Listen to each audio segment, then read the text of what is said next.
Well, it's day 3 of my £15 a week experiment diet, as it were.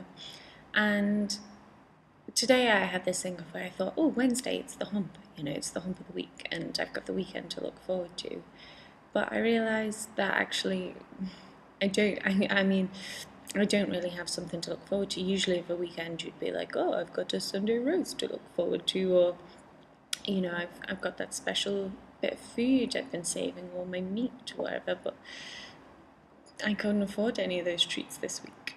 I also wanted to talk about the fact that tonight is a weekly event of a pub quiz, which I go to with my friends. And I mean, technically, I've got no money to buy a drink. I mean, I can quite happily go and sit in the pub and drink water, that's not a problem.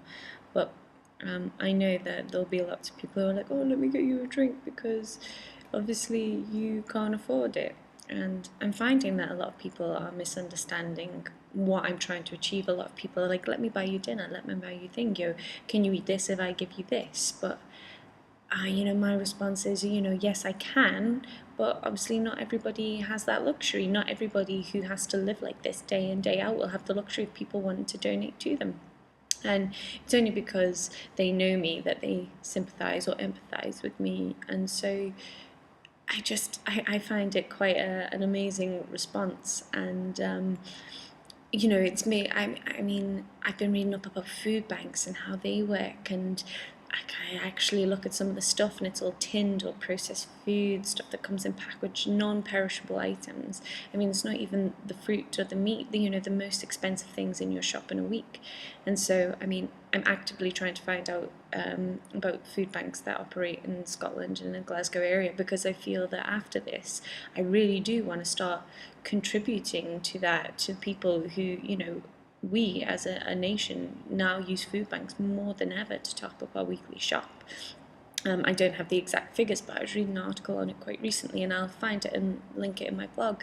But I mean, you have to be referred to go to a food bank, so you have to be referred to by a practitioner or the police or somebody who is saying, and it's young single mothers who might be starving themselves, or I can imagine a lot of single people might need to go to this, because I'm finding it, there's no varied diet, and it feels very lonely. I'm surrounded, like I say, by people who love me and care for me and are very loving towards me and support me in what I'm doing. But I think, if you're in the house on your own, you can't really invite people around, because you can't really, you can't cook this elaborate dinner for them. And although people may invite you around, you wouldn't be able to reciprocate. And in a week, that's fine. But in the long term, it's very sad. I mean, my next door neighbour said that, the poorer you are, the less you socialise, the more recluse you become, and the more bitter and the more hatred I feel you can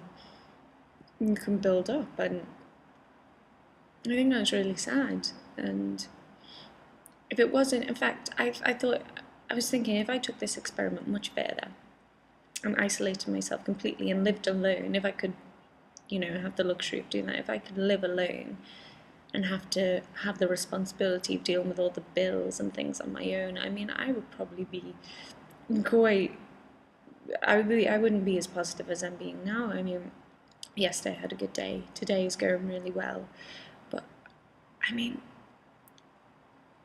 I talked to my mum about how she's treated in the job centre and all the hoops and things she has to jump to sort of keep applying for all these jobs, which she's never going to get. She's a 58-year-old woman with no qualifications and can't get any qualifications because, nobody wants to pay for that.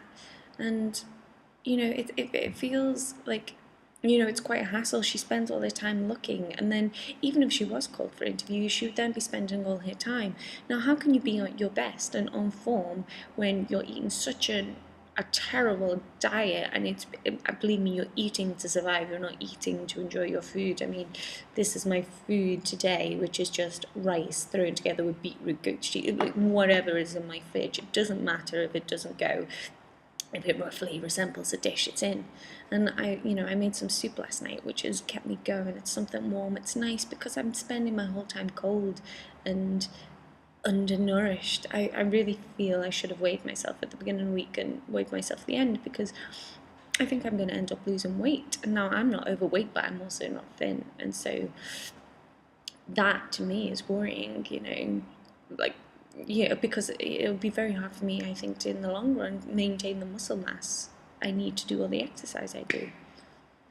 It's baffling me, and yeah, I feel I'm very privileged, is what this experiment's making me realize, and I can understand people's frustration at living in poverty. And yes, we are lucky in this country. Believe me, I've witnessed what it's like over in America, where people are on the streets begging because there's no welfare. There is nothing to save them, and we are very lucky that we have this welfare system. And so yes, okay, I grant you, £15 a week is better than nothing and being kicked out. But how are you meant to mobilise your poor, or encourage them, and get them back in work and make them feel positive about themselves, when it's, I mean, this is just food. This isn't even sort of social attitudes, or some of the small luxuries. But I'm finding it really, really sort of demoralising. And people are starting to pity me, and they're like, "Oh, how's your £15 a week thing going?"